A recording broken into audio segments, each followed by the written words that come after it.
What is up, everybody? Welcome back to another episode of Too Pop to Handle. I'm your host, Andrew Nucatola, your pop culture best friend. And as always, I hope you guys are having a fabulous week. Happy December, happy Spotify Wrapped season, happy last month of the year. I cannot believe we are already wrapping up 2025. We are 3 or 4 weeks away from the end of the year. I was looking at the calendar the other day, mapping out episodes, because the last 2 years of my life has just been counting weeks in episodes and how many we have left for the year to figure out my end of year wrap up and things like that, which is both, shows how professional and committed I am, but also was a little concerning that I'm counting the weeks based on podcast episodes, which I'll unpack that in therapy on Thursday. But you know what? That's neither here nor there.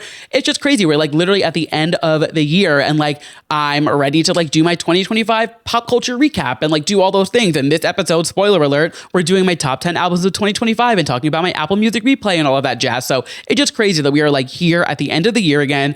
It is insane. I was getting giddy and excited writing this week's outline because I skipped last week because I was at a work event, which my apologies for skipping. I did give you guys a warning, which usually I don't always know, but I did kind of have an inkling that I was going to the event. So I did give you guys a little cushioning for it. But I know it's so hard to go a week without Too Pop to Handle. It's hard for me too. I literally missed you guys. I was writing this outline. I was oh my God, I can't wait to catch up with them, which is insane because I'm sitting here talking to myself and just hoping you guys are listening on the other end. And, I know that you guys are, which I'm very thankful for, but I'm wow, what do you mean you miss talking to yourself in your living room into a microphone for an hour and change that you didn't do last week? I'm that is another thing I should unpack in therapy, but you know what? It is neither here nor there. Thank you guys for being here. And I just need to give you guys a huge thank you before we even get into the episode, because like I said, it is Spotify Wrapped Apple Music replay season, and we're going to get into mine and expose it in just a little bit. But if you didn't know, if you are a creator on Spotify, you get analytics as well for your Spotify Wrapped. So I host the podcast on Spotify for Podcasters, and so I get a yearly recap of the show, and every year I've been doing it, I get a new one, and obviously you want to see growth, and I saw such cool numbers this year, such incredible growth. We had an audience growth of 222% total audience, and 999% of them were new people. So the audience grew over 200%, and of that 200%, 999% of them were new people, which is so cool because that means most of the people listening to this were all new people in the last year, which means so much to me. Of course, I love my originals, my OGs who have been here since episode 1, and I know there are some people who have found me in the first month or so, which aren't just my friends and family, which is very cool, and have been listening for so long and DM me and chat with me. So I appreciate it so much. But obviously, it is so cool to see that we are growing and getting new people. It also told me that I was the top 10 show for 155 people, the top 5 show for 94 people, and the top 1 show, or top 1.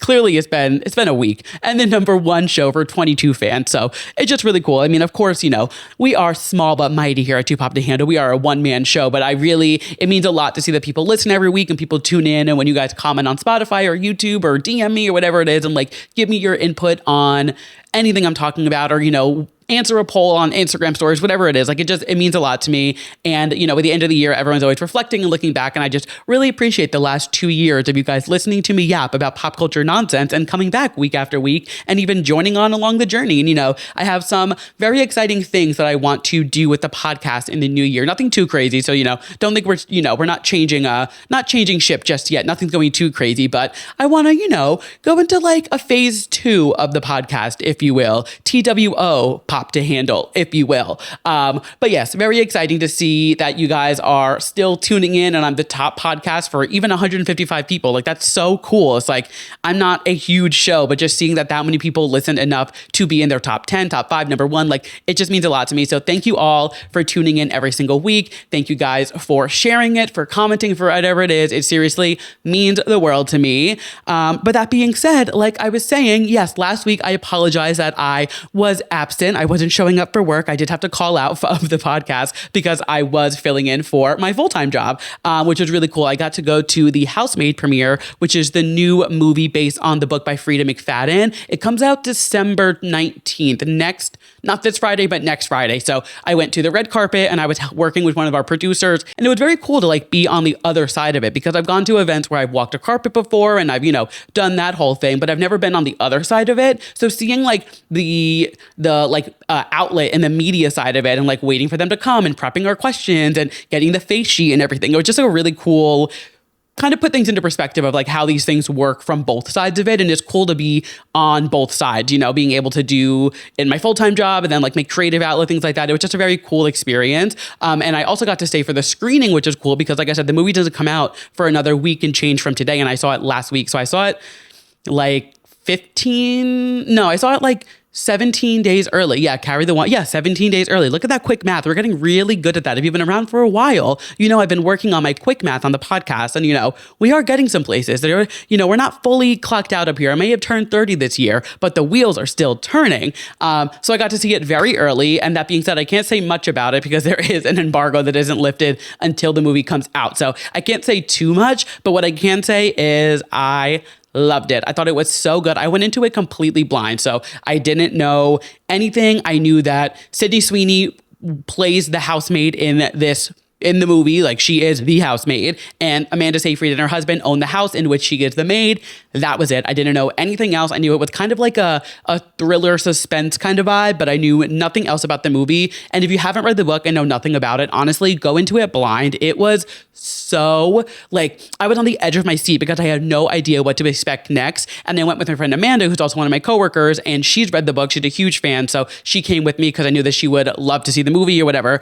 And I asked her after, I was like, okay, how close do they follow the book? Like, are they skewing away? Are they staying on topic, whatever? And she said it pretty much follows the book very closely. Like there weren't many changes. She said they leaned into some humor aspects a little bit more, which is to be expected when you're on screen. You know, you have a little bit more freedom to do more physical humor and things like that. So she said they amped that up a little bit. But as far as like the plot line and the storyline and things like that, she said it stayed pretty close to the book. So that was, that's what really all I can tell you in terms of like the movie and things like that. But I loved it. If you're thinking about seeing it, or if you're like wondering if the movie is going to be different from the book, it seems to have followed very close. And now I kind of want to read the rest of the Housemaid books because I think there's 3 books in the series. So I might dive into them. I have like I'm looking at like a giant stack of books at a frame right now that my friends have like given me and told me to read. So I'm like, let me get through those first and then I will dip into the Housemaid, but definitely recommend it. I loved the book. I loved the movie, and yeah, it was a lot of fun. So thank you again for letting me call out last week and, do my other thing. Because, everyone's doing so many things these days. I feel like you can't just have one job anymore. You have to be doing like 19 different things just to, express your creative freedoms and figure out what the hell do you want to do with your life. That being said, on the topic of work, I also went to see Damiano David last night and cover it for MTV Social. So if you saw any of that coverage on MTV's Instagram, that was me. That was yours truly. And he was great. I'm not too familiar with him. Like I know he's the lead singer of Måneskin, and I've listened to his hits, and I know like we've worked with him at work before. So I know like, his big songs, but other than that, I don't really know much. And he was great. I also have a new crush because I couldn't help but just like look at how beautiful this man was on stage. His hair, he had his shirt off at one point. He had these like little suit pants on with these sparkles. I was like, I am obviously here for work, but I am not mad at the view in which I am taking in at this Damiano David concert right now. But he was great. His live vocals were great. His audience was really into it. And like, I didn't know what to expect going into it. You never really know when it's an artist that you don't follow or know much about, you're kind of like, you're just kind of going, whether it's like with a friend who wanted you to go, or in my case, I'm covering it for work. You don't really know what you're getting yourself into. Like, what is the age demo? Who's going to be there? And it was quite the mix. There was like, definitely leaned a little more female because I just think like the music, it leans a little more, to the women. And also like I said, he is very fun to look at and very pretty. So I think that also, bumps up his female audience there. But it was fun. The crowd was really into it. He was great. It was like, it's always really funny when you like go see a straight man perform and like they can get away with the bare minimum. Cause like he quite literally had just a sign on the back that said Damiano David that lit up in different colors. And he was like just singing, and he was great. It's not like a thing to him. But then I think I like go see Charlie XX or an Addison Rae or something like that. And they're doing all these lights and these things and like that. And I'm like, we really do hold men and women to such different calibers in every aspect of everything in the world. Like I was standing there and he was great. It was just no knock to him. It's society's issue. But I was like, interesting how this pretty man can stand up there and just be pretty and sing with his beautiful voice and get away with it. But if like a pop girl did that, she'd be lazy and she'd need to do more, and she's not trying and she's a flop and she's over. just really puts things into perspective. You know, it really paints the bigger picture for you when you think about it. But that was great. It was so much fun. And it's fun to cover things for work. You know, it's this cool like synergy. I was talking to my therapist, not to get therapeutic with you guys in the first like 5 minutes of the episode, but I was talking to my therapist how I had this like moment recently where I was like, wow, it's really cool that like my 9 to 5 job and my creative job, like the podcast and my content creation, like there's this synergy in which I've never experienced before, because all of my past jobs have always been I've always done social media and content creation for my other jobs, but it was like for a restaurant or for like a beauty spa, like things like that, which like has nothing to do with my personal interest. It was like just a paycheck. So now that my regular like 9 to 5 full-time job is so synergistic, I mean, it's literally MTV, it's the mecca of pop culture. It kind of like feeds into the podcast and my content creation. It's such really cool synergy that I feel very lucky to have, because I know that's not the case for many people. And I mean, I quite literally suffered through plenty of bad jobs to get to this point. So obviously I also have to give myself some credit, which my therapist would be very proud of. Olga, if you're listening, actually, I hope you're not listening, but love you, girl, if you are out there. She'd be very proud of myself for patting myself on the back in that moment. But it is a really cool like synergy thing that I'm experiencing. But anyway, enough about me. We have to get into the show because, like I said, I am so excited to chat with you guys and get into some pop culture nonsense. And you guys know the drill. We kick off every single episode with our Drew releases, our new music releases from last week, and our new releases coming up this week.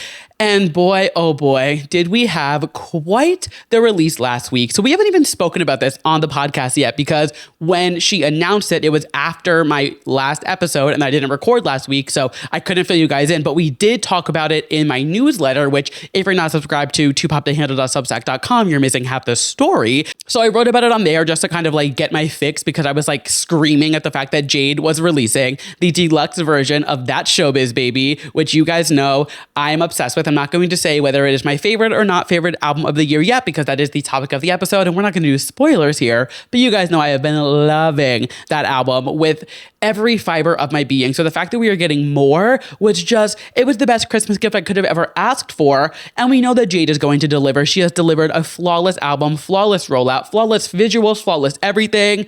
And my God, did she deliver. I was saying in my newsletter that she was talking about how the deluxe version was inspired by what Lady Gaga did with the Fame Monster, which if you know me, you know that the Fame Monster is my favorite Gaga project ever. Like, I don't think anything really could ever touch that. It is truly, I think, one of the most perfectly, beautifully crafted pieces of pop albums in history. Like, it is just perfection. But what Gaga did with that, she had the Fame, and then the Fame Monster was like the deluxe version. And the deluxe version was a little bit longer than like a deluxe. I believe it's 7 tracks on the Fame Monster, but it's an extension of the Fame. But they have very different vibes to them. So what Jade was saying with this new deluxe version is that she wanted That Showbiz Baby, the encore, to kind of have that same vibe where it's not the exact same. It's not necessarily a continuation of That Showbiz Baby, but it's like a complementary side to it where it is still gives that same feel and vibe sonically, but it's kind of a different message through there. And I think she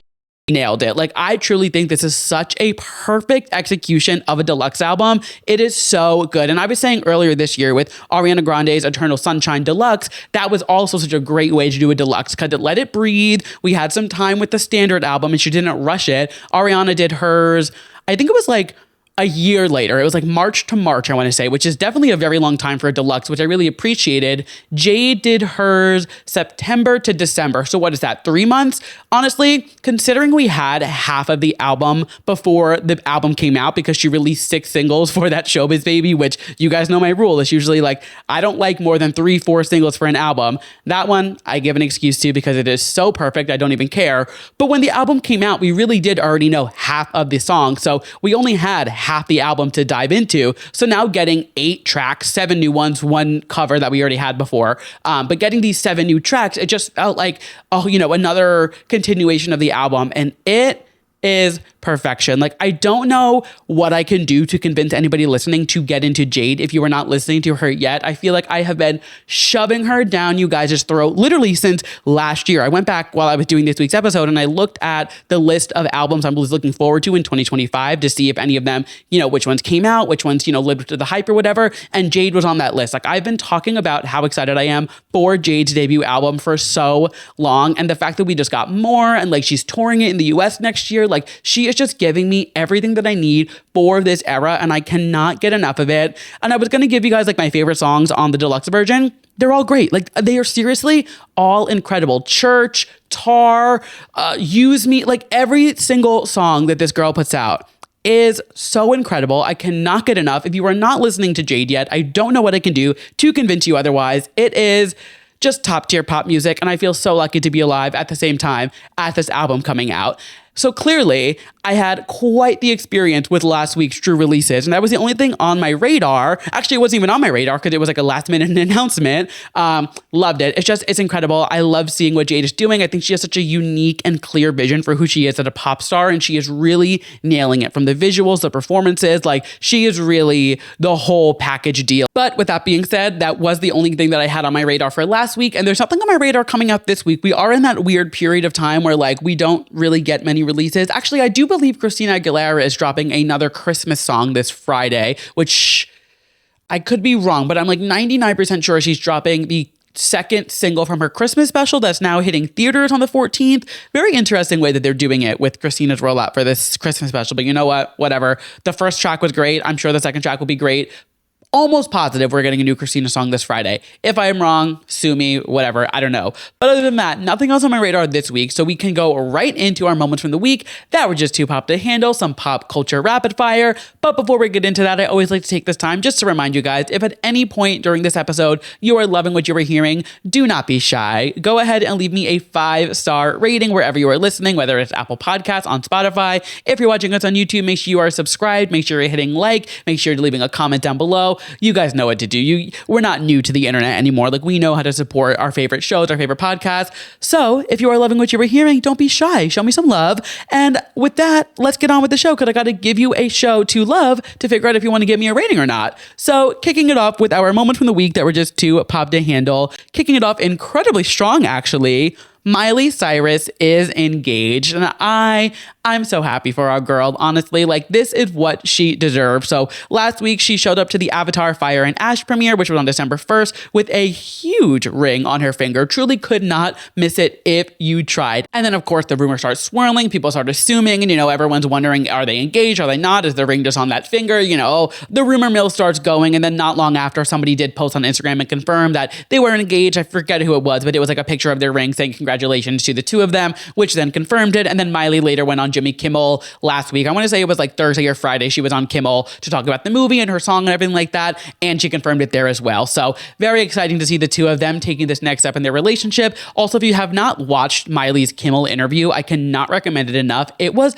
hilarious. And like, I know Miley's funny. You guys all know, the Miley fans all know Miley is funny, but like, she was hilarious in this interview. And like, she doesn't turn her personality down much. She does stay very true to herself, but sometimes I feel like she really turns it up, especially when she is talking about like an engagement and these big exciting moments and this movie for this song for this huge movie, very exciting things. I feel like she just like turns it up even more. And she was so on it for this interview. It was hilarious. She like made a joke about rolling papers and was talking about how like the reason her and Maxx got engaged is because he handles the cardboard because of her paper phobia. She like made a joke at her last marriage and everything like that. Like, Miley seems, without sounding sounding parasocial, Miley seems like she's in such a good, happy place, which hasn't always been the case with Miley, unfortunately. So to see her just like doing her thing, being so successful, I mean, she's won some Grammys in the last few years. She's got a Golden Globe nomination, her third one in her career, which we'll get into in just a moment. She's now engaged to her boyfriend of 4 years, who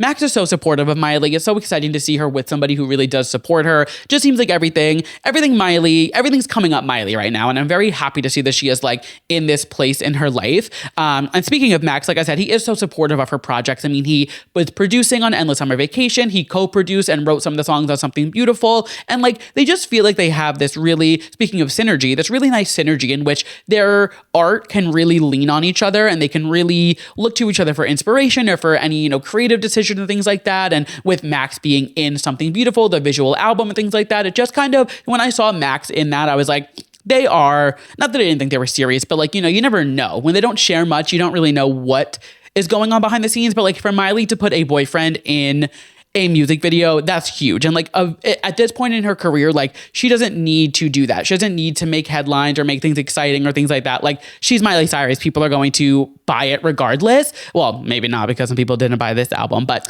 that is neither here nor there. People are going to pay attention to it regardless, I should say. Yeah, as soon as I saw that, I was like, all right, they are, I don't know if they would be endgame, but now I think it's confidently enough to say like, yes, they will.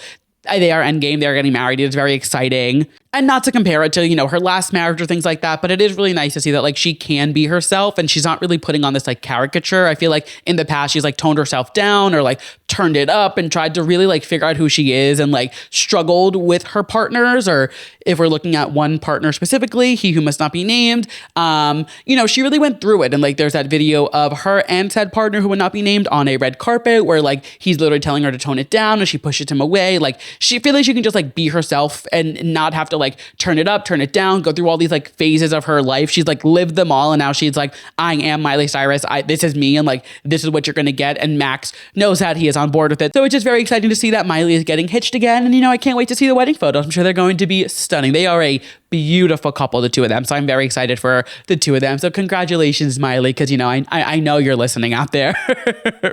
Moving on, like I said, Miley was nominated for a Golden Globe, and the Golden Globe nominations are here. So in true Too Pop to Handle fashion, we're going to go through all the projects that I tuned into and talk about their nominations and give you my thoughts there. And then I'll run through just quick, the big ones: Best Motion Picture, musical or comedy, drama, leading actress, things like that. And kicking it off with probably my favorite movie that I saw all year long, Sinners. They were nominated for 7 awards, including Best Picture, Comedy or Musical, Best Director, Best Actor for Michael B. Jordan in a Comedy or a Musical, Best Screenplay, Best Score, Best Song, and Cinematic and Box Office Achievement. And I'm like, this isn't enough. Like, they need more nominations. They need 107 nominations to really just show how incredible Sinners was. But you know what? I will take this 7.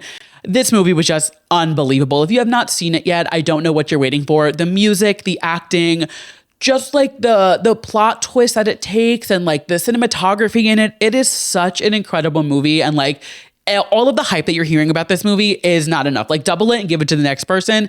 It is truly worth all of the hype. I know they have been releasing it in theaters here and there again. Like it's been so popular that people keep demanding it come back. It was back for Halloween. I don't know if it's playing in theaters or maybe like a local theater, but if you can see it in a theater, go see it in a theater, because it is one of those movies that like you want to see fully immersed. But otherwise, I believe it's on HBO Max or maybe Netflix. There's all that, all that movement going on with HBO buying Netflix buying Warner Brothers and all this and that. So not really sure where Sinners sits or where really any of our streamers sit right now. But wherever Sinners is available, I recommend that you watch it because it was fucking fantastic.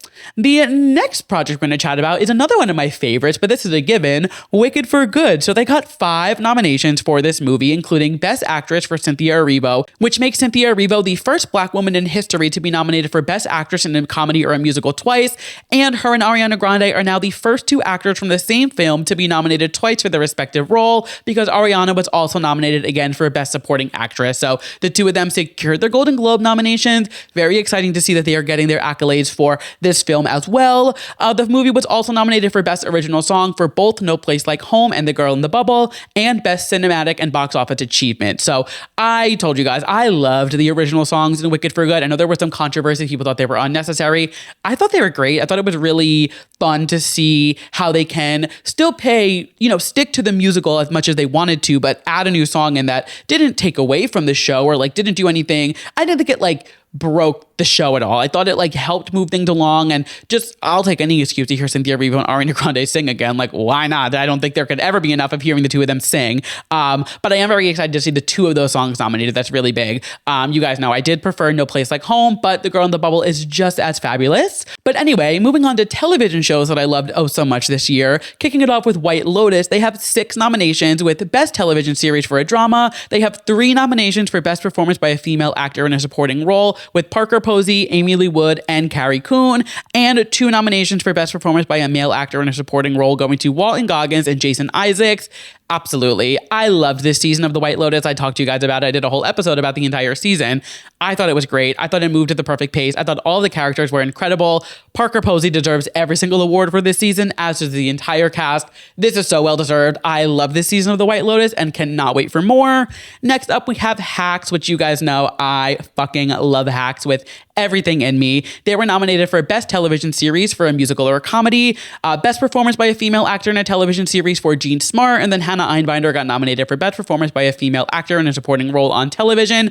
Very exciting to see, you know, our girls getting their nominations, that this show is getting nominated still. Like, it is seriously one of my favorite shows on TV right now. Like, I cannot get enough of it. And like, I know they were just in New York filming for the next season. So very curious to see how that plays out. And, you know, they were in Vegas with Deborah and things like that. So we are going to see, I think, some kooky plot lines play out in the next season of Hacks. And I cannot wait. But last season was so incredible. And I'm so excited that they are still getting all of the accolades and flowers that they oh so deserve for this season. And then the final show that we're going to chat about is Abbott Elementary, which only received 1 nomination this year for Best Television Series for a Musical or Comedy. I mean, I love Abbott. I think Abbott should get every single award or every nomination. Every single person in the cast should be nominated, but I am very biased because I just love the show so much. But I'm just happy to see them getting included at all. You know, it's like, especially with Abbott Elementary, when you think like sitcoms aren't trendy anymore. You know, like the style of show in which Quinta Brunson has created isn't something that necessarily always hits the target anymore. It's very like a dated thing, but she does it so perfectly and does it in such a way that like feels fresh and new, even though it is kind of playing on this like old school kind of, not sitcom, maybe sitcom's the wrong word, but the style in which that show is filmed is very not of the time. So seeing them still get nominated for things, even 5 seasons in, I believe we're on, like it just speaks to how incredible the show is. And again, if you haven't watched any of these shows, Abbott, White Lotus, Hacks, any of those movies, like you are missing out big time because it is prime content to be consuming. And those are all of the shows or movies that I'm going to highlight specifically, but you guys know I like to run through all the major ones for you guys to give you, you know,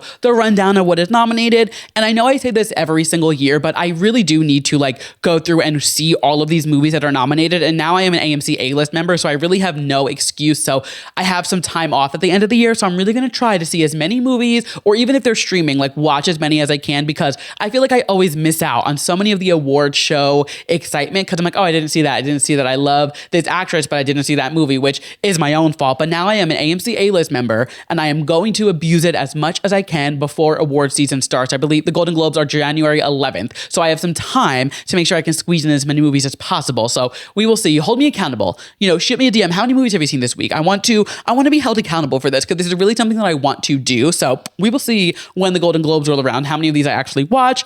But that being said, for Best Motion Picture Drama, we have Frankenstein, Hamnet, It Was Just an Accident, The Secret Agent, Sentimental Value, and Sinners.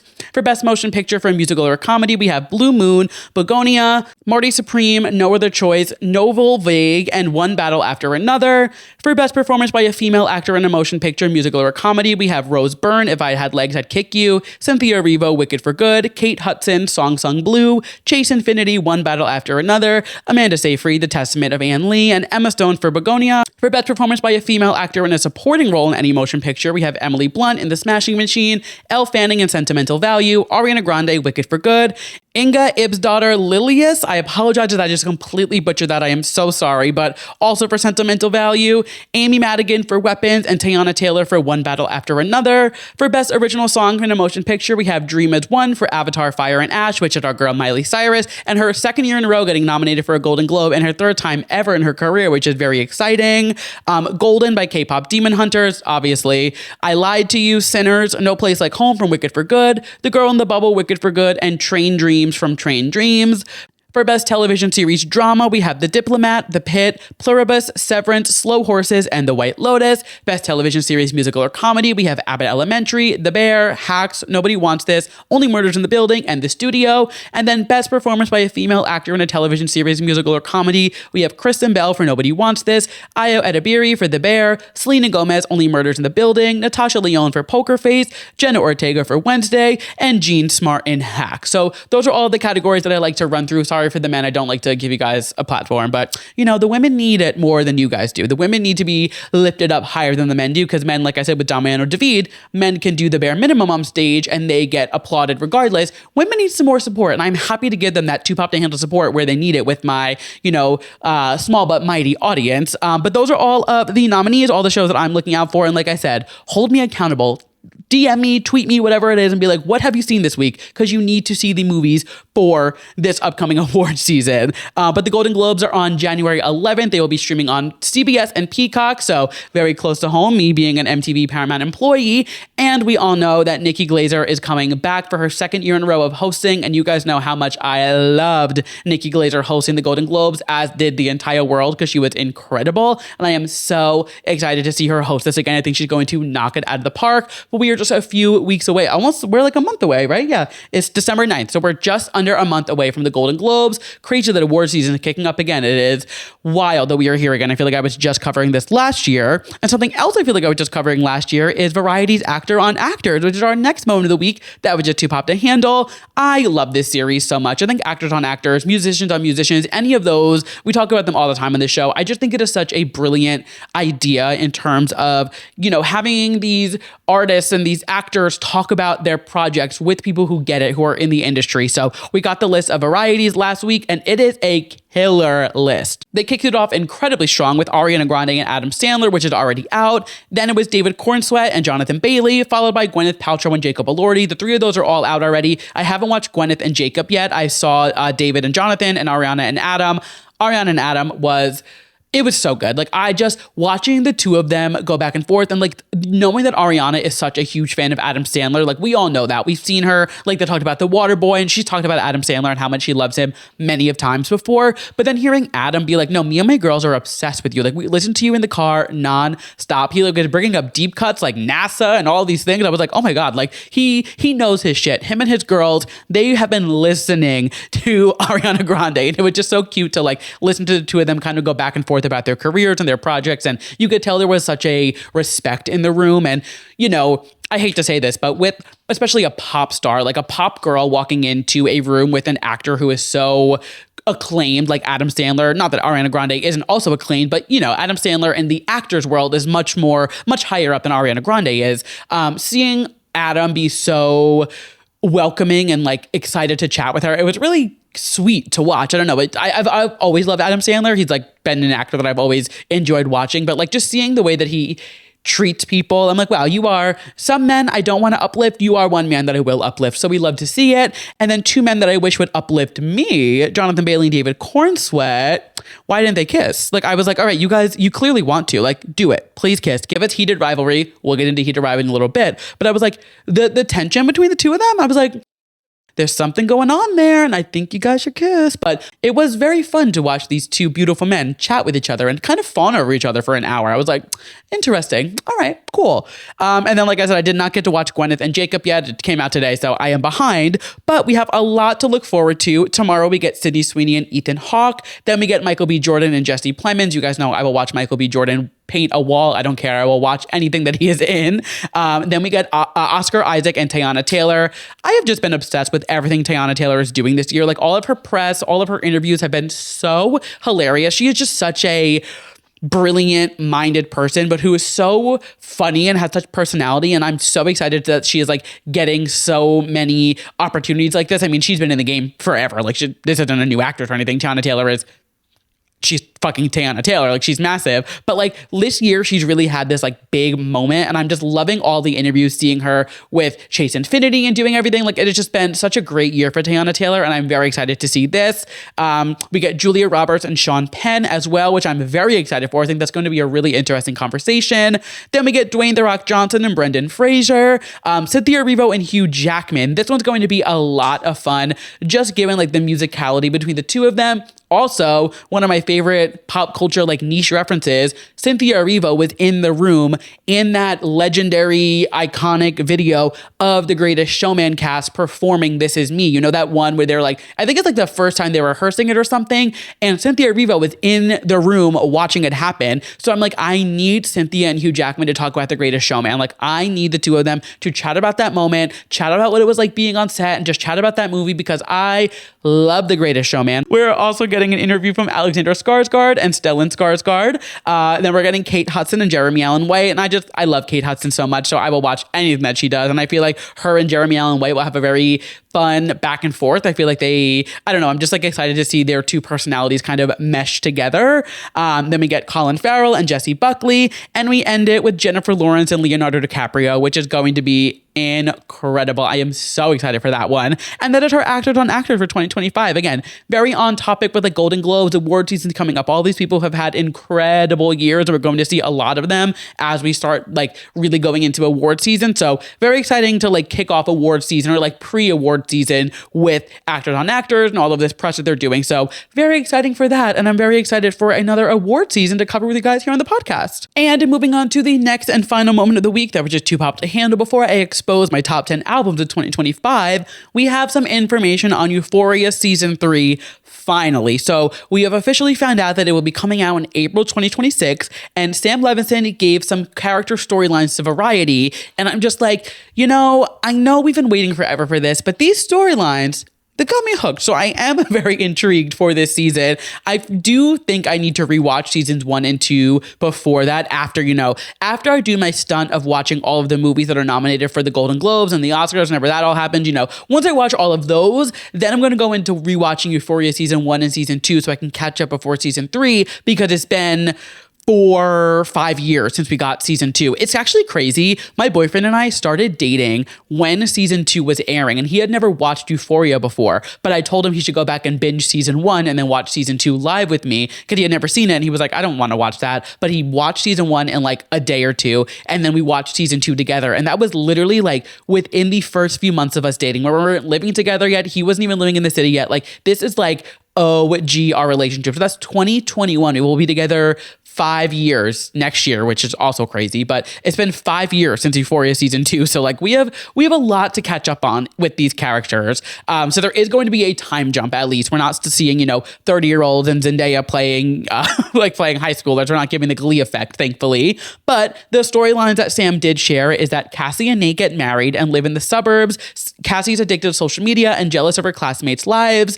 Rue is south of the border in Mexico, indebted to Lori and trying to come up with some very innovative ways to pay off her debt. Jules is in art school trying to make it as a painter. Maddie is working in Hollywood at a talent agency for a manager while she has her own side hustles. And Lexi is an assistant to a showrunner played by Sharon Stone. So this all makes a lot more sense now when I think about the candids that we saw of them all filming. Like, we saw Maddie in a car driving around in LA, but then we saw Zendaya working at like a gas station, and nothing was really adding up about where they were, what was going on, but this kind of clears it up a little bit. And I am very curious to see what Nate and Cassie look like in a few years. And they're married, what's going on. I did hear that she is an OnlyFans model secretly or something. That's one of the plot lines. I don't know if that's true or not, but apparently that is one of the plot lines as well. I'm just very excited that Euphoria is getting a proper final season, because it does deserve it. It was such a moment when it was coming out. If you remember when Euphoria was airing, it was all the rave anybody could talk about. It was such a moment in culture, and it really does deserve a proper send-off. And we need to know what happened with Rue and that suitcase. We know what happened with Nate and Cassie, but the whole Maddie and Cassie of it all, are they talking at all anymore? Do Nate and Maddie have any things to hash out? There's a lot of unfinished business, and I feel like they deserve, these characters were so loved, and so there was so much to them in the only 2 seasons, which is also very impressive and really speaks to Sam Levinson's writing, regardless regardless of Sam Levinson like not being the best person ever. But regardless, very excited for Euphoria season 3. Like I said, that is April 2026. We have like 4 months and it comes out. And I think it's only 8 episodes. So it'll be quick. It'll be like a fast kind of thing. That'll be fun. It'll be actually kind of crazy to have a Euphoria season to cover on the podcast, because like when Euphoria was airing, the podcast wasn't even a thing. Like I wasn't conceptualizing it, wasn't doing it, nothing. So very crazy to think about, like we'll have a Euphoria season to cover on the podcast, just like another thing to add to our Too Pop to Handle passport.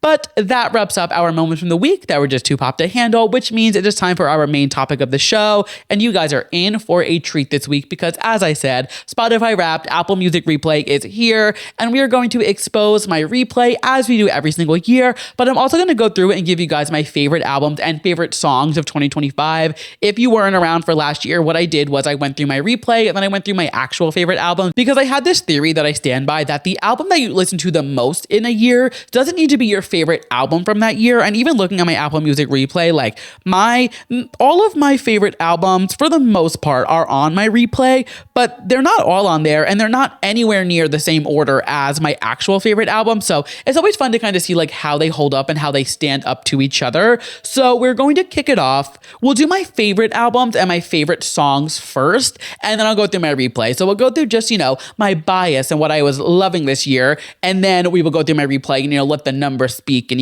get a little more technical, because that's less fun than, the fun bias stuff. So without further ado, this is like big. This is so exciting every year to like give you guys my top 10 albums. Like this is the first domino of like end of year content for Too Pop to Handle. It always starts with this, and then like we always end it at the end of the month with like the recap of the year. So like this is a big moment, like get a snack, get some water. We have a lot to chat about. And like I said, I'll give you guys a bonus. I'm doing song this year as well, which I don't think I did last year. And if I did, pretend that I didn't and treat it as a bonus and be grateful for what you are getting.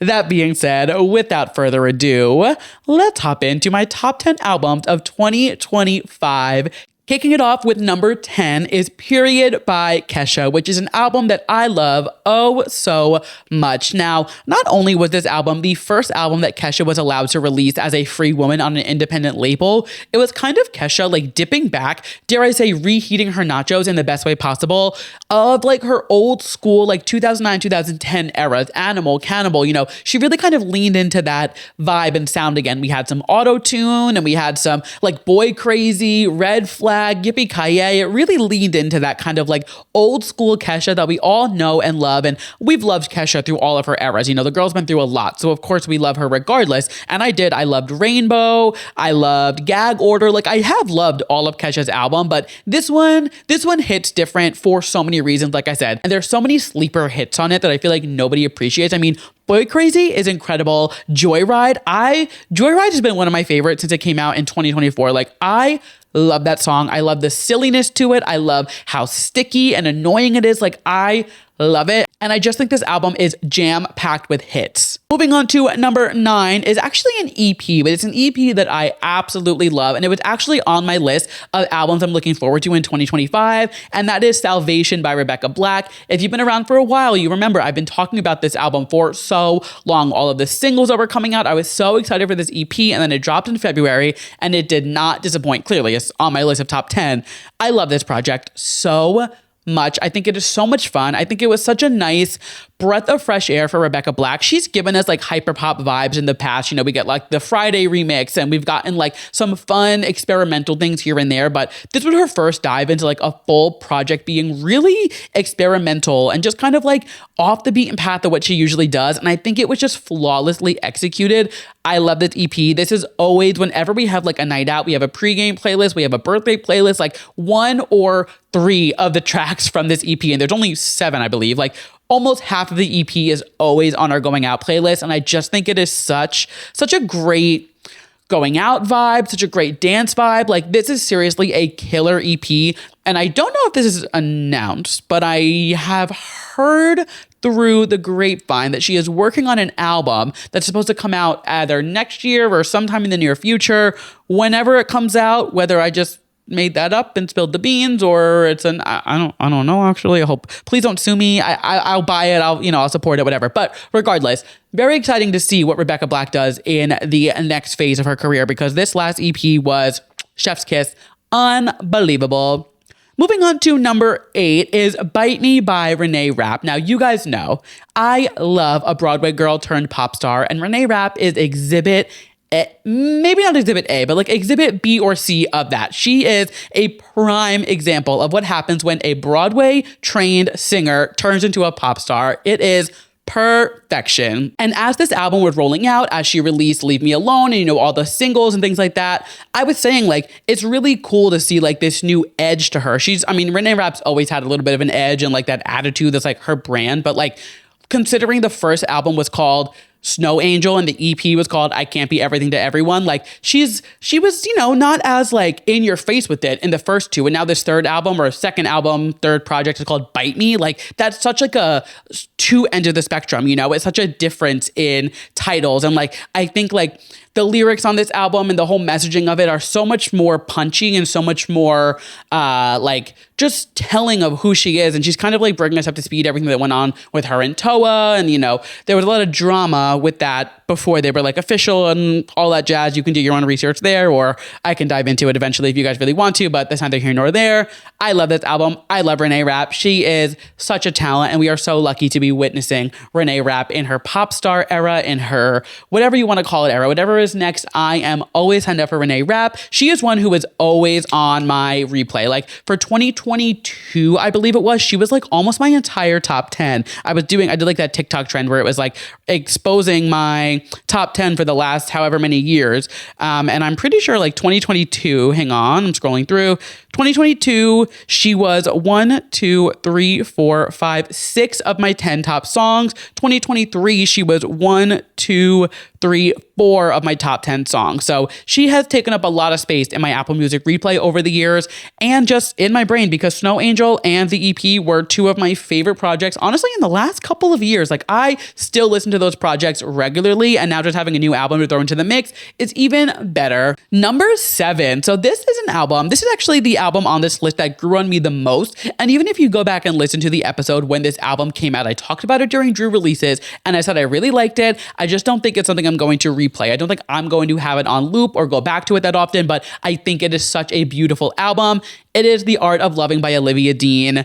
I've got to eat my words. I listened to it when it came out. I loved it. I actually was texting, I texted my boyfriend, I texted all my friends. I was like, this Olivia Dean album is great. It's giving like Amy Winehouse meets Adele meets Ray. She's got this really stunning voice, really, really beautiful songs. And I was like, I love this. I remember walking to Trader Joe's while listening to it and like sending out my bat signal to all of my girls saying like, oh my God, this album, whatever. And then I was just like, I don't think I'm going to listen to it that often. Like, I think it's great. I understand that it's there. I understand why we need it. Olivia Dean is such a talent, but I won't be coming back to it, I didn't think. And boy, was I wrong, because I feel like this album was physically calling me back and being like, nope, you're not done. You got to nope, come on, you're not done yet. Another listen, put it on repeat. We're not done. Keep going. And I could not get enough of it. It is so incredible. And like, I'm like, how did you not connect this sooner? Like, why did you think you were not going to listen to this as often as you were? But you know what?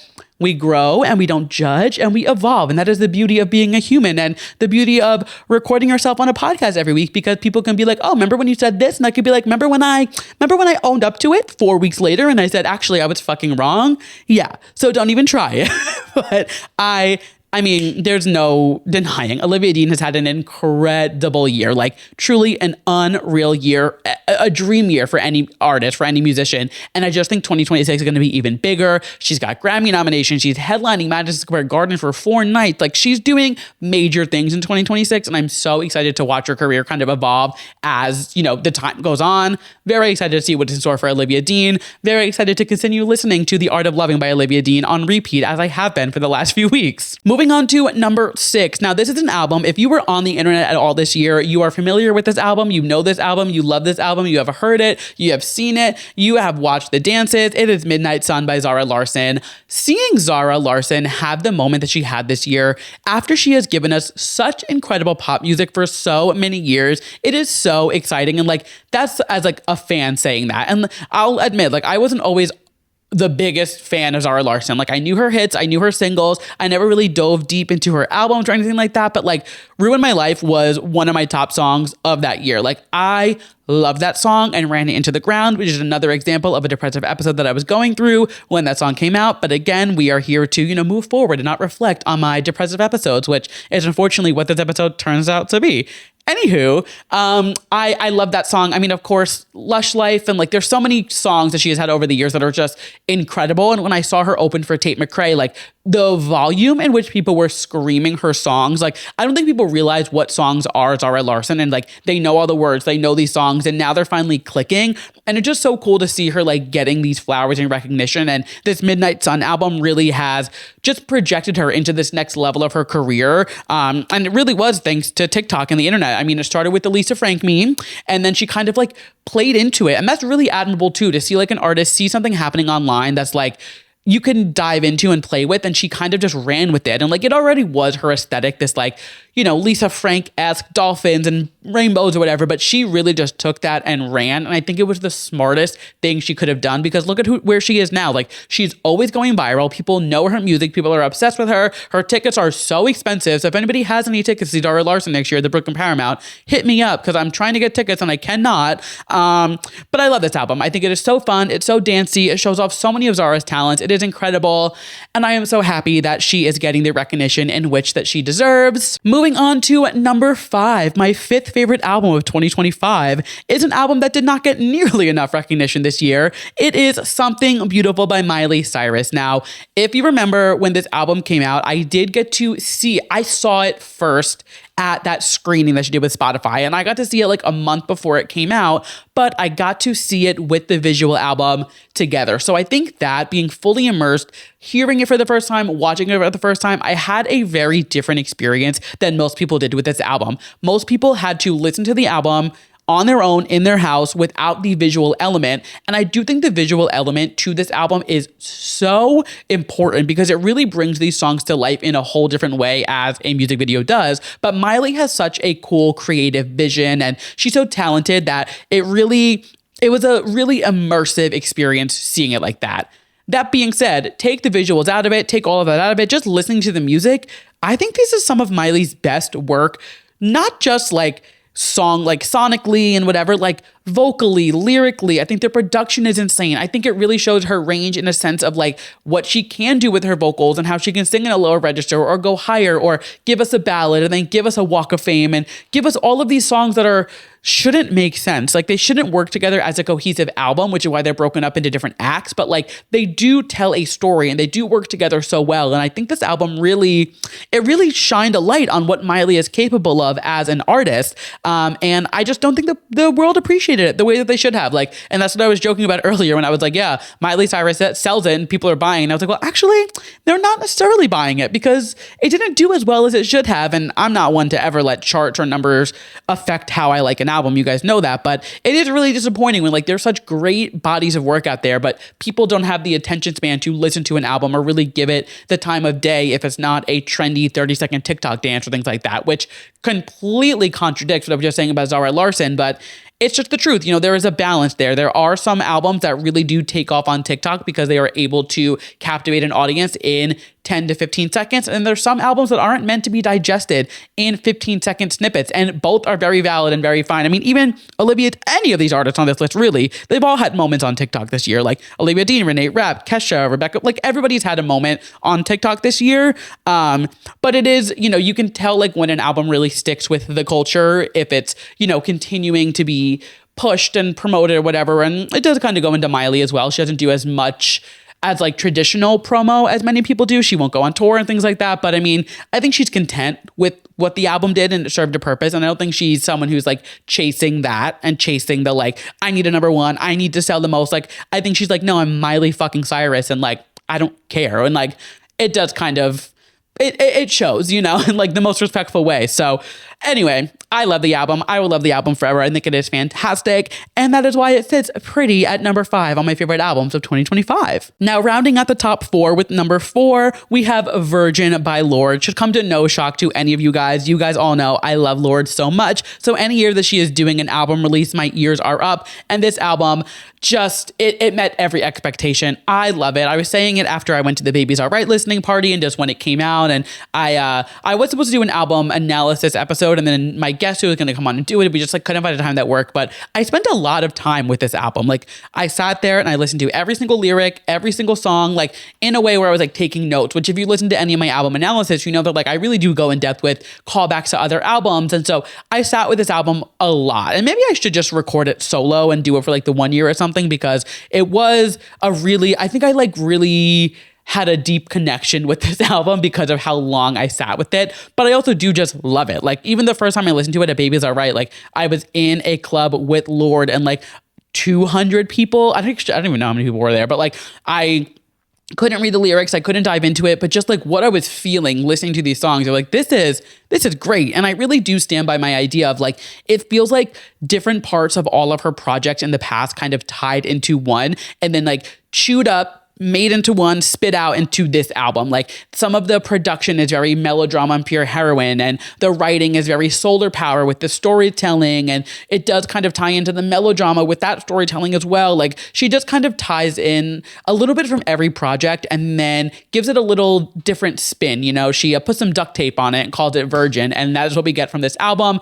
I love it. I love a Lorde release year. I'm actually seeing her next week. I'm very excited. I cannot wait. I didn't get to go in October because I was seeing Addison, but I cannot wait to see her. I am so excited to see this album come to life. You guys know that is my girl. And yeah, I'm sad that, you know, a Lorde release year is coming to an end, though she is doing some festivals next year. So I'm like, we're not going to get rid of her just yet. She is going to extend this a little bit longer. But yeah, it's very, you know, a Lorde release year. It's very exciting. It's our first one on the podcast because it only comes every 4 years, though. She did say she's not going to take 4 years for the next album. So hopefully we don't have to wait as long for the next one, but I will sit with this one and, you know, meditate with it for as long as I need to, as I do with the rest of her albums. When we get to my Apple Music replay, you're going to be like, oh yeah, you do listen to this bitch a lot, huh? Anyway, moving into my top 3 albums of 2025. Coming in at number 3 should come to no shock to anybody. It is Addison by Addison Rae. What is there to say? It is a perfect pop album. I have been spreading the news of Addison Rae for so long. I've been so excited for this pop girl era that she is coming into. I think she is just so fun and has such a clear vision of who she is and knows what she wants and knows how she's going to get it. I think the visuals that she does, her tour, everything that she tied to this album was so well done and like really well thought out. And I just love living in a world where Addison Rae is truly thriving as a pop star. Like she is Grammy nominated Best New Artist Addison Rae. Like very exciting things for Addison, and like seeing her have this moment and like getting these flowers, it's so exciting to see that like she actually is doing it, because a lot of people doubted it. A lot of people were like, it's Addison Rae. Like, what do you mean she's going to make music? It's not going to be good. It's just going to be stupid, silly pop music. You know, a little girl wants to make some music because she's going to do it, whatever. And she proved them all wrong, because the album is incredible. The songs are unbelievable. I'm seeing Headphones On getting like #1 song of the year from like some big publications. The album is getting like top 5 in most publications for albums of the year. Like it is seriously so well received and so well respected. And it's really cool to see somebody who did kind of start her career. I did a whole episode on how Addison has reinvented herself. But she really started her career with this vision in sight. But it was like, I'm not going to take the traditional route. I'm going to try some other things. I'm going to do TikTok. I'm going to, you know, maybe I'm going to embarrass myself. Maybe I'm going to try some things that aren't so traditional. But at the end of the day, look at where she ended up. She is doing exactly what she wanted. She is in with all the cool girls. And you know what? You've got to give credit where credit is due. This is an incredible album from start to finish. And I am so happy that we are living in a world where Addison Rae is a pop star. And now the time has come for my top 2 albums of 2025. Now, if you've been listening to the episodes all year long and you know what I'm listening to, you can probably assume what the top 2 albums are, but where they land is a surprise. So, of course, the albums I'm talking about are Jade, That Showbiz Baby, and Lady Gaga, Mayhem. Now, last year I had this issue where I really could not pick between Brat and Eternal Sunshine for my number one album. They were neck and neck by a hair. And these two albums are giving me that same battle this year because it is so hard to pick between Mayhem, Lady Gaga, and Jade, That Showbiz Baby, for my number one album of 2025, because they are both incredible albums that like deserve to be the number one spot on everybody's list. And having to pick between the two of them feels like I have to pick a favorite child. Like, how do I pick between Lady Gaga and Jade in the year 2025 when they both gave us incredible albums? However, you gotta pick. So my number two album of 2025 is Lady Gaga, Mayhem. You guys know I did an entire solo analysis on Mayhem by Lady Gaga, diving into each track, diving into each lyric, talking about the callbacks. I was so excited for this album, and it has met and lived up to every single expectation that I had. Like, I always joke, my paws have been up since she started dropping the teasers for this album, and they have not come down. My hands are tired, and they're not going to come down anytime soon, because I truly think Mayhem is some of Gaga's best work. From a writing standpoint, production standpoint, she gave us a little bit of everything. We have an abracadabra, a little dark pop kooky Gaga, you know, she's doing these seances again and saying these nonsense words, and we are so back. And we all remember where we were when she dropped the abracadabra music video during the Grammys in February. Let us not forget that is not how the era started, because of course we got disease, but there was a bit of a delay and some things thrown in between the middle, which I was on board with, but not everybody was. We don't have to go down that path, whatever. But we all remember where we were on Grammys night watching Abracadabra come on the television, and that being like this huge moment and kind of like launching into the Mayhem era, you know, full force and kind of like really just going for it. It was just, we had the Abracadabras on the album. We had the How Bad Do You Want Me's on the album. Vanish Into You. Like, we have such range on this album. It really shows off, similar to Miley's album, she really shows off like the vocals that Gaga can do and the genres that she can cross and the things that she can do to really tell a story and her artistry. And that's really something that I've started to really pay attention to a lot more in the last 2 years. I honestly think because doing the podcast has made me kind of really look at someone and be like, okay, do I like this song because it sounds good? Do I like it sonically? Or do I like the fact that like this artist is really showing off their artistry? I think of like a Beyonce with Cowboy Carter or Renaissance, the way that she sampled all of these artists and was able to kind of give them this second life. I think of Lady Gaga with Mayhem and how she was able to really tell a story. When you listen to Mayhem front to back, it brings you through an entire story. And if you want the whole rundown, like I said, I have the whole episode where I broke it down track by track, which was so much fun to do. And I love doing those episodes because I feel like it really makes me connect to the album a little bit more, and it really makes me dive into it and really understand it on a different level. You know, obviously listening to it, reading the lyrics, things like that, you know what the song is about, you can understand it. But I do a lot of research, and I put a lot of time and effort into those episodes. And I know a lot of people find me from them. So it means a lot that people do stick around after those, because I do really spend a lot of time with them. And I think this album is fantastic. It is so good. And though it is not my number one, like I said, it is by the thinnest hair. It is just as close as Brat and Eternal Sunshine were last year. It is touching Jade, That Showbiz Baby, as number one. Like, they are truly neck and neck, but there's got to be a number one and there's got to be a number two, which means Jade, That Showbiz Baby is my number one album of 2025. Who is surprised? Nobody. Like, nobody is shocked. You guys knew. Even earlier, I'm talking about the album and I'm like, okay, don't give it away. Like, don't spoil the fact that it's your favorite album of the year. But like, I think I've said it before. I've said it on TikTok for sure. Like, I have no words for this album other than perfection. Like, it is truly, we are witnessing something so special with what Jade is doing with her solo career, and like the vision that she has, the visuals that she does, the performances. Like, remember that Brits performance of Angel of My Dreams? I think about it every fucking day. Like, I am just so on board with everything Jade is doing, and I truly cannot get enough. And like, we just got this deluxe. I wasn't even over the album already, like over the album yet. And I'm already like, all right, cool. We got more. Like, let's add it into the replay. Like, I am just everything she is doing. I am buying every single bit of it. I love her. I love this album.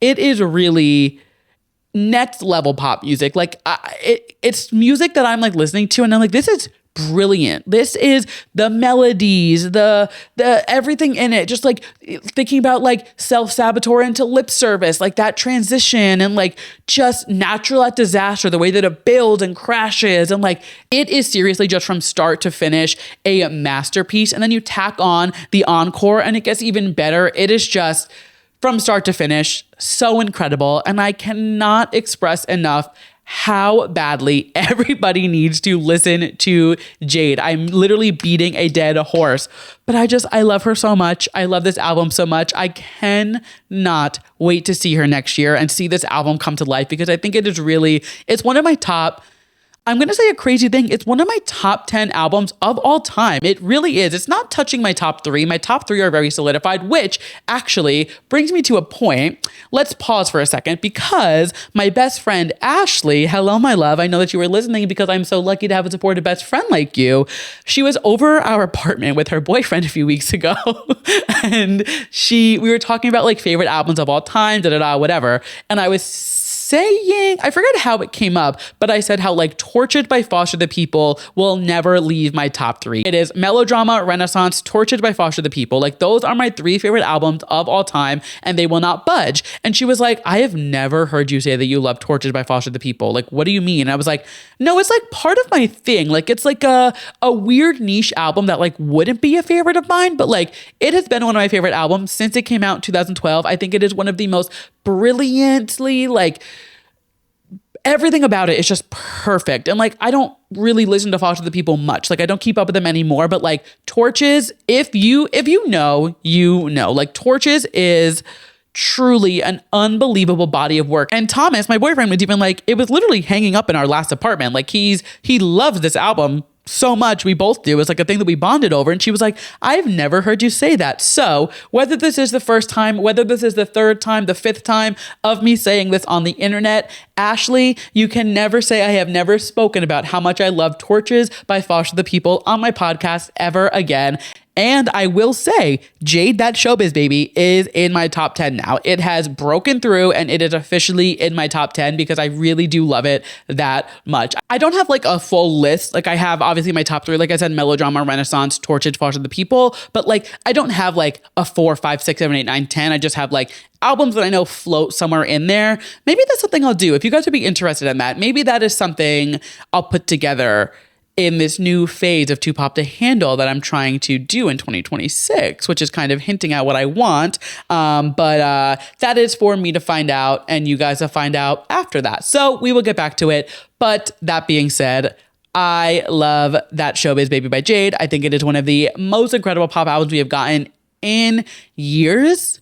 And those are my top 10 favorite albums of 2025. Like I said, this is a big deal. This is like the domino of our end of year content here at Too Pop to Handle. And now, of course, those are my top 10 of 2025, but there were so many incredible albums that came out this year that I wanted to do a few quick little honorable mentions, kicking it off with my girl, Rachel Chinariri, with the Little House EP. I loved this EP so much. I think Rachel is so talented, and I'm so excited to watch wherever her career goes in 2026. I feel like she is just destined for greatness, and I'm so excited to see her kind of continue to grow and grow as she has been. Next up is another person who I think is going to have an incredible 2026 because she had an incredible 2025. It is Adele, the Provocateur. If you've not listened to that EP, it is unbelievable. You want to talk about perfect pop music? Adele is making it. Next up, we had After the Sun Goes Down by Khalid. You guys know I loved In Plain Sight. It's one of my favorite songs of the year. Spoiler alert. But this album was also incredible. And he actually just announced a tour today. He's going on tour with Lauv next year, and I absolutely have to go to that. That's going to be so much fun and such a good show. I've seen Lauv live. I've never seen Khalid live, I don't think.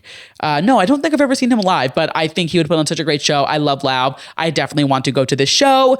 Next up, actually, this is an album that I never spoke about on the podcast. I think I took the week off when this came out, and then I just like forgot to put it in. But West End Girl by Lily Allen, it is everywhere. Everybody's talking about it. It has been quite the topic of conversation just with like all of the tea that she spills. It is so incredible. Ruminating, unbelievable song. I love it. The entire album, it really is written like a musical, and it was really Just very well done. And I really, really love this album. Next up, we have It's Not That Deep by Demi Lovato, which if you would have told me in the year 2025, I would be putting Demi Lovato on an honorable mentions list of my favorite albums of 2025, I would not have believed you. But I have to give credit where credit is due. Demi released an incredible album this year, and Adele is actually opening for her on tour next year. And I need to be there. Like, I have to see Adele because I'm obsessed with her. But also, like, Demi put out a killer album. I would love to see this album live. And I don't love every single song on that album. You know, I do skip some. There's some that I'm like, I'm okay without this. But like, some of them are killer pop songs. And I am very, very thrilled to see this, you know, era in which Demi went down. And we've talked a lot about this. I've said, like, you know, I don't know how I feel about it. I'm not sure if I'm really vibing with it, but she did what she had to do on this album, and I have to give credit where credit is due to Miss Demi Lovato. And the final honorable mention that I have on this list is Smoochies by Ashnikko. I just think Ashnikko really is in her own lane, doing her own damn thing, and I love to see it. The album is great. She is so much fun. And again, I just think she really does stay in her own lane and does whatever the fuck she wants. And that is my final honorable mention of 2025. But of course, we are not done just yet because I'm going to give you my top 10 songs of 2025. I'm not going to go into like depth as to why. I'm just going to run off the songs that are on there. But kicking it off with number 10 is Headphones On by Addison Rae. Number 9 is Can We Talk About Isaac by Rachel Chinariri. Number 8 is In Plain Sight by Khalid. Number 7 is How Bad Do You Want Me? Number 6, It Girl by Jade. Number 5 is Dopamine by Robin. I told you guys I was not expecting for that song to climb into my favorites, but boy, oh boy, I'm obsessed with this song. Number 4 is Broken Glass by Lorde. 3 is New York by Addison Rae. Number 2 is Natural at Disaster by Jade. And number 1 is Killa by Lady Gaga, simply because I will never forget hearing that song for the first time at like a Mayhem listening party at House of Yes in Brooklyn. And like, the whole experience was crazy because it was like in a room with like go-go dancers and flashing lights, and we were all listening to the album at midnight for the first time together. Like, it was a really religious experience. But Killa specifically, I have such a vivid memory, and I can feel it right now. The way that I felt hearing Killa for the first time, and like that breakdown, and like the way that like the guitar like slides out, and she just goes Killa, like it just. Oh my God, everything about that song scratches every itch all over my body. And when I see it live in March, I believe I'm seeing her. When I see Killa live, I am going to levitate out of Madison Square Garden. There's actually a lot of moments in 2026 in which I am preparing to like fully have an out-of-body experience. Hearing We Can't Be Friends live at the Eternal Sunshine Tour is going to be a truly religious experience. Like, I'm going with Thomas, my boyfriend, and then my girls, Carolyn and Alyssa, the Landos, my sisters. The 4 of us are going together. They saved my ass getting those tickets and the Gaga tickets, actually. So shout out. I will always just give love to the Landos. Anybody listening to this doesn't know them. Be like, what the fuck are you talking about? But I know that the Landos are listening because I was on their Spotify Wrapped, and I know that they are my girls and my sisters, and I would just give them praise because they're incredible people, but also like they came through with the Mayhem Ball tickets and with the Eternal Sunshine tickets. And I apologize to Thomas, Carolyn, and Alyssa for the person I'm going to become when We Can't Be Friends comes on at the Eternal Sunshine Tour, because I will need to be carried out on a stretcher. Similarly, when I see Gaga perform Killa, similarly, when I see Jade perform Natural at Disaster, like there's some big moments coming up in concerts in 2026, and I am going to need Life Alert for a majority of that. But that wraps up my personal favorites of the year. But as I said, I'm going to go through and give you guys my Apple Music replay. I'm not going to give you guys a whole spiel of every single album on this. I'll give you some tidbits here and there, but I'm not gonna go into depth with all of them because a lot of them are repeats and a lot of them are very similar. But I just like to give you guys my replay because I like to talk about it because it's so much fun. And this is just a reminder, I will always read your replay or your Wrapped, whatever it is. Like, send it to me, put it on your story, tag me in it. I want to see it. I don't give a fuck if people think it's annoying. Post it, tweet it, TikTok about it, YouTube about it, put it on Facebook, put it on Tumblr, put it wherever. I will read it. Send it in a smoke signal. I want to see your Spotify Wrapped. I don't give a fuck if anybody thinks it's annoying. I care. And if that's all that you need to hear, fucking post it. Getting into mine, my top albums of 2025. Number 1 was Mayhem. Number 2 is Virgin. Number 3, That's Showbiz Baby. Number 4, Life of a Showgirl. So I'm not going to go too deep into this because I do think people are going to be like, what do you mean you didn't even mention Life of a Showgirl in your favorite albums of 2025? It's not one of my favorite albums. And like, that's not to say it's a bad album. It's not to say I hate it. It's just not one of my favorites. We got so much quite frankly, better music, in my opinion, than that album. Similarly, Man's Best Friend, not on my favorite albums list this year. Is it a bad album? No, but we got a lot better music, in my opinion, than those projects. And there's other projects, of course. I named 15 albums. There was 3,000 albums that came out in 2025. You know, it's not all going to make the list, but Life of a Showgirl is so high on my list because I did the album breakdown with Delaney, which I did love the album, but it's just not my favorite of the year. So that is why it is in my top for this, but I don't want to hear it. You know, I gave it its flowers. I did what I had to do. I do really enjoy the album. However, it is not my top of 2025, nor is Sabrina Carpenter's Man's Best Friend. And actually, Man's Best Friend isn't on my list at all here. So before we even get into that, don't expect to hear it anywhere there either. Moving on, number 5, Something Beautiful. It's really funny. Something Beautiful lines up number 5 on my replay and in my favorite album. That's the only one that lines up in the exact same place on both lists, which I thought was really interesting. Number 6, Cowboy Carter. Number 7 is Addison. Number 8 is 4 by Beyonce. And like, you know what? Hell yeah. Like, I did listen to that album so much this year. And like, I didn't think I listened to it enough to be my number 8 most listened to album of 2025. But like, I'm not mad about it. If 4 has 0 fans, I am dead. I love that album so much. Number 9, my favorite album of 2024 is Eternal Sunshine. That is my number 9 album of this year. Number 10, Renaissance. Number 11, SOS Deluxe, Lana by SZA. Number 12 was Brat, and it's the same, but there's 3 more songs. Number 13 is Alligator Heels, Never Bite by Doechii. Number 14 is Bite Me by Renee Rapp. And number 15 is Melodrama by Lorde. Like I said, I love me some Lorde. I listen to Lorde a lot. And yeah, Melodrama, favorite album of all time. I'm not shocked that it is in my top 15 of this year. What is that? We're almost 10. Oh my God. We are almost 10 years of Melodrama coming out, which I actually just got sick thinking about. We are 2 years away from that, right? 2017 it was.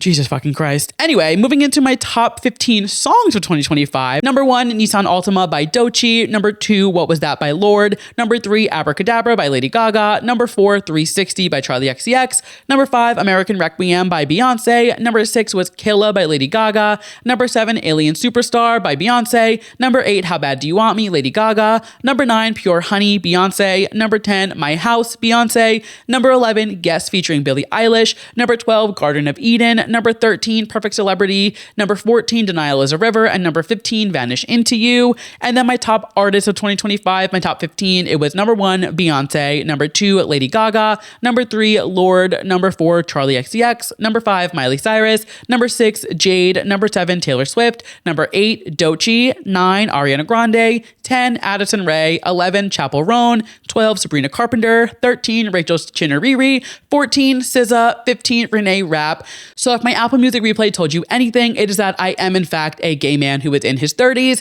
And I think that's beautiful. I'm nothing but consistent. And my Apple Music replay tells you exactly that.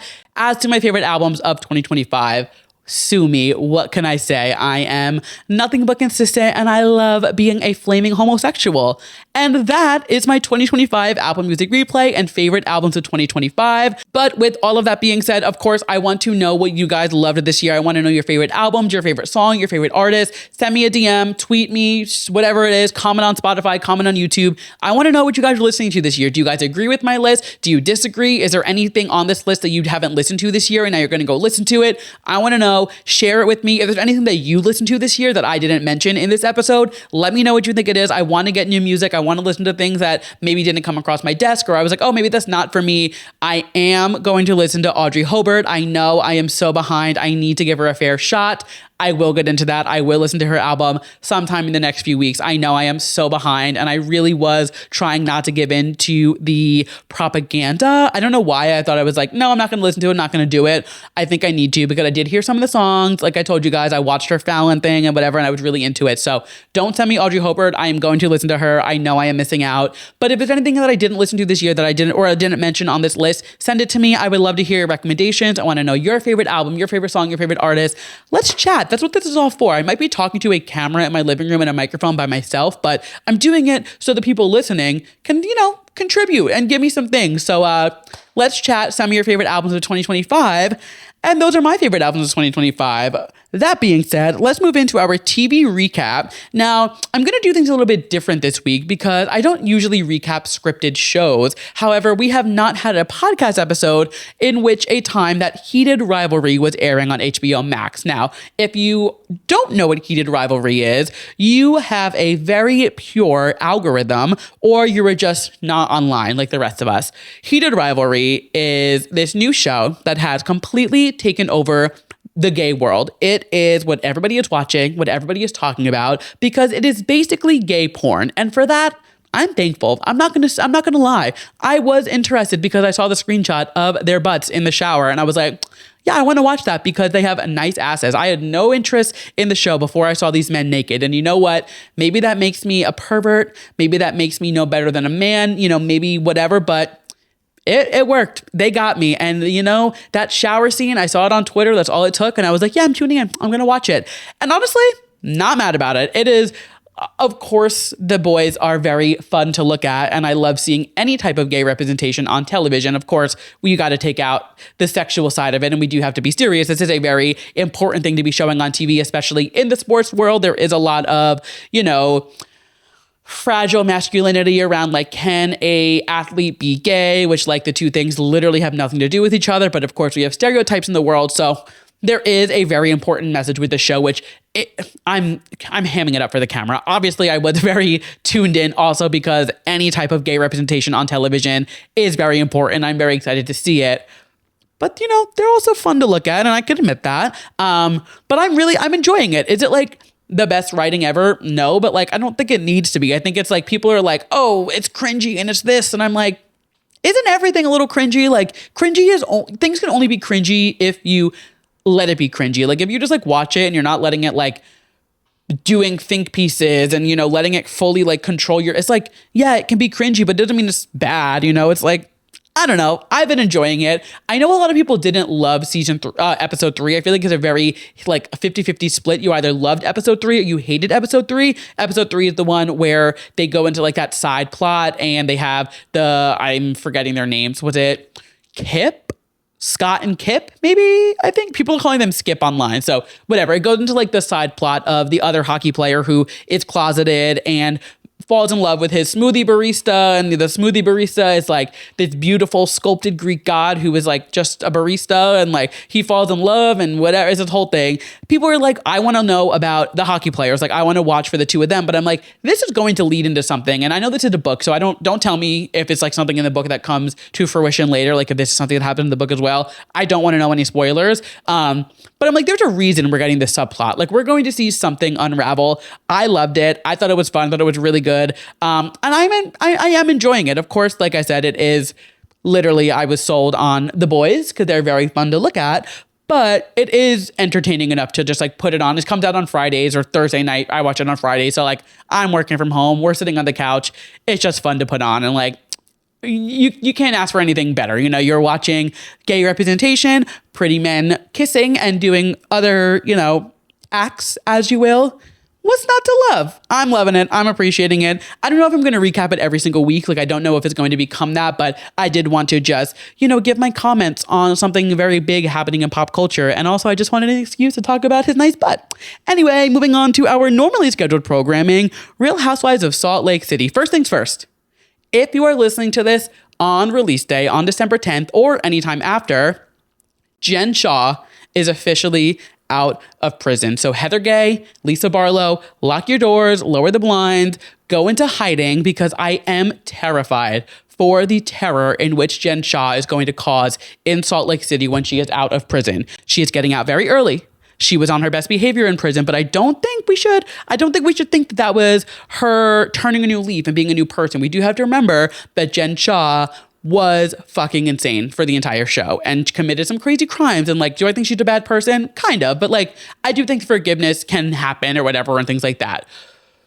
But Heather Gay, I'd be scared if I was you. She gave you a black eye when you guys were best friends. And like now all this shit has come out after. I don't know. Seems a little sus. I'd be scared. But yes, Jen Shah is officially out of prison. We do know she is never coming back to Bravo. So that's nothing to even talk about. But talking about the girls who are on Bravo, this last episode was fucking insane. This Boston Tea Party thing that they did, throwing their tea in the river and their wigs and everything. Like these women are nuts. And like, I love it. I love it so much. It is so much fun to watch these grown women put on George Washington wigs and have no idea how the Boston Tea Party worked. Like they literally are just like, we can't, like we should do, like Lisa makes a comment like, I loved it and I'm from New York. It's like, that has nothing to do with it. Like, what are you talking about? Like, it's just so funny to watch them be so completely out of touch with things and still just like somehow find ways to resolve their drama, which is my next point.